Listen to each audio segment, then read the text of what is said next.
अस्सलाम वालेकुम students, welcome to easy maths. आज हम एक्सरसाइज 1.2 का आर्टिकल 1.21 डिस्कस करने जा रहे हैं। प्रीवियस वीडियो में हमने आर्टिकल 1.2 डिस्कस किया था। मैंने आपको प्रीवियस वीडियो में भी बताया था कि मैं आपको आर्टिकल्स यानी कि बेसिक कॉन्सेप्ट्स इसलिए रीड करवाती हूँ क्योंकि उनकी एप्लीकेशन, उनका इस्तेमाल आपको एक्सरसाइज के क्वेश्चंस के अंदर वाज़ेह दिखाई देगा। आज जो हमने लॉज ऑफ रेडिकल पढ़ने हैं उनका इस्तेमाल आपने आज देखेंगे कि वो हमारे पास एज एन एक्सरसाइज जो है वो सॉल्व करने में हमें कितना हेल्पफुल होंगे क्वेश्चंस में। दूसरा ये कि ये लॉज आपको याद होने चाहिए। बेसिकली आप एक दफ़ा समझ लेंगे तो ये आपको याद भी हो जाएंगे। और ये याद क्यों होने चाहिए? क्योंकि ये आप क्वेश्चंस में रेफरेंस के तौर पर ऐड ऑन करते हैं, यानी कि जहाँ पर कोई सा भी लॉ एप्लीकेबल हो रहा होगा वहाँ पर आप ये लॉ साइड पे एज अ रेफरेंस, ये 3 डॉट्स जिनका मतलब होता है एज वी नो दैट या फिर सिंस या फिर देयरफॉर, इनका मीनिंग डिफरेंट मीनिंग्स होते हैं। तो वो आप ये 3 डॉट्स लिखकर अपना ये रेफरेंस लाजमी दिया करेंगे। तो इनको समझना इंपॉर्टेंट है। तो सबसे पहले चलते हैं फर्स्ट लॉ ऑफ रेडिकल के ऊपर।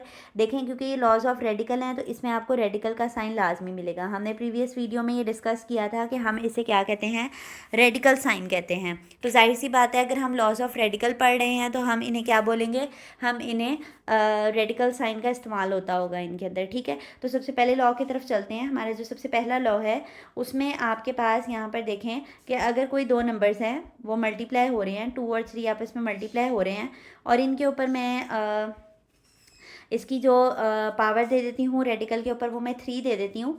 तो आप देखें ये दोनों नंबर्स मल्टीप्लाई हो रहे हैं और इस वक्त इनके ऊपर होल में रेडिकल का साइन है। ठीक है, ये दिख रहा है आपको, होल में रेडिकल का साइन है। तो आप इसको यहाँ पर ये कर सकते हैं कि इनको सेपरेट सेपरेट रेडिकल के साइन दे दें और इनके रेडिकल की पावर भी इनके ऊपर सेपरेट सेपरेट आ जाएगी।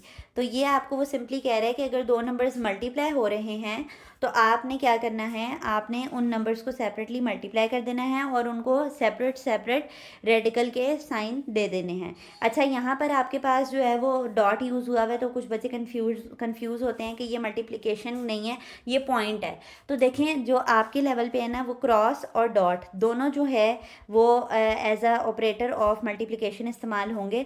बड़े लेवल के अंदर क्या होता है कि आपके पास जो डॉट है वो स्केलर के लिए इस्तेमाल होता है, स्केलर मल्टीप्लिकेशन के लिए, और जो क्रॉस है वो वेक्टर मल्टीप्लिकेशन के लिए इस्तेमाल होता है। तो फिलहाल ये आपके अभी अपर लेवल के लिए ये यहाँ पर एप्लीकेबल नहीं है। आपने डॉट को भी मल्टीप्लिकेशन ही समझना है और मल्टीप्लिकेशन को, मतलब ये क्रॉस को तो ऑब्वियसली आपने मल्टीप्लिकेशन ही समझना है। ठीक है, तो हमने पहला लॉ ऑफ रेडिकल डिस्कस कर लिया कि अगर कोई दो नंबर्स मल्टीप्लाई हो रहे हैं और उनमें होल में रेडिकल का साइन है तो आप उनको सेपरेट सेपरेट रेडिकल का साइन दे सकते हैं और उनके दरमियान में ऑपरेशन ऑफ मल्टीप्लिकेशन लिख सकते हैं। ठीक है, तो नेक्स्ट अब चलते हैं हम लॉ की तरफ।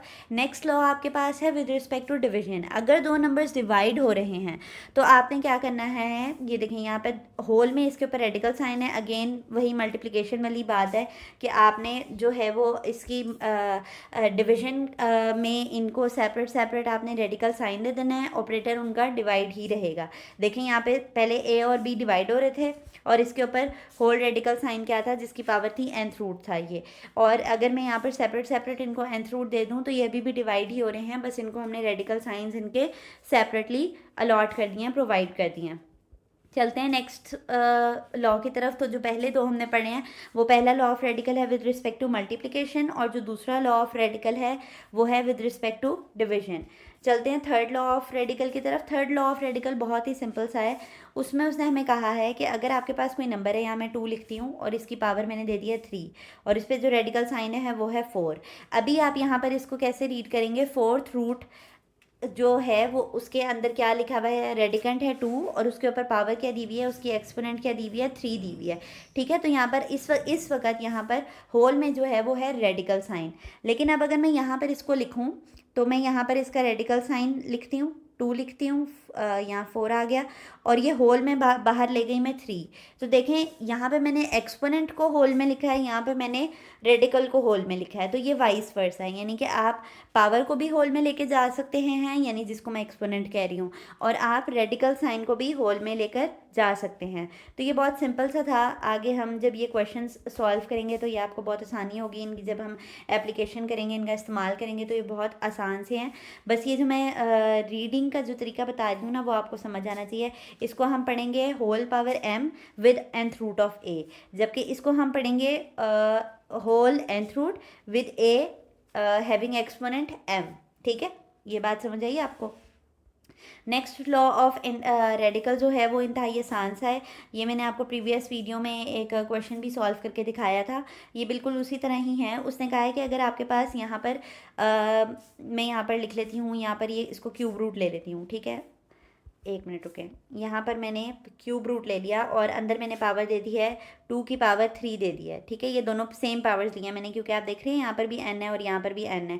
ठीक है, तो ये पावर्स आपने सेम लेनी है, यानी कि जो रेडिकल के ऊपर आपने नंबर देना है वो भी सेम लेना है और जो आपने एक्सपोनेंट लेना है वो भी सेम लेना है। तो वो क्या कह रहा है आपको, ये दोनों चीज़ें आप बचपन में ऐसे डायरेक्ट काट देते थे छोटी क्लासेस के अंदर, लेकिन अब उसने आपको बताया है कि बेसिकली ये जो रेडिकल का जो साइन है ये ओपन होता है और ये ओपन होके कैसे लिखा जाता है, इसे 1/3 लिखते हैं और अंदर क्या आएगा हमारे पास 2 पावर 3। तो ये 3 और 3 आपस में कैंसिल होते हैं, तो हमारे पास क्या आंसर आता है, वो नंबर सिंपल बच जाता है। ये बात आपको आ रही है समझ में।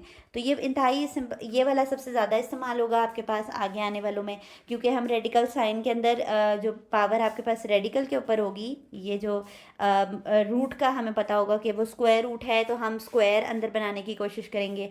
अगर आपके पास क्यूब रूट है तो हम अंदर पावर क्यूब की बनाने की कोशिश करेंगे एलसीएम लेकर।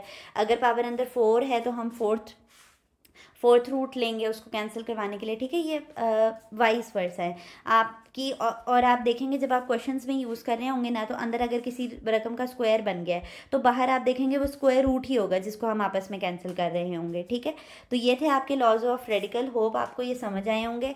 मैंने आपको ईच एंड एवरी लॉ जो है वो विद एग्जाम्पल्स इसलिए समझाया ताकि आपको इनकी एप्लीकेशन जो है वो जब हम ये क्वेश्चन में करें तो आपको ये आसानी हो। इंशाल्लाह नेक्स्ट वीडियो में हम लॉज ऑफ इंडिसेस को डील करेंगे। होप आपको आज की ये लेक्चर जो है वो समझ आया हो। अगर आपको हमारी वीडियोस आसान लगती हैं और हमारा वे ऑफ टीचिंग इजी लगता है तो हमारी वीडियोस को लाइक करें और चैनल को सब्सक्राइब करें ताकि ऐसी आसान वीडियोस मैथ्स रिलेटेड आप तक पहुंचती रहें। अल्लाह हाफ़िज़।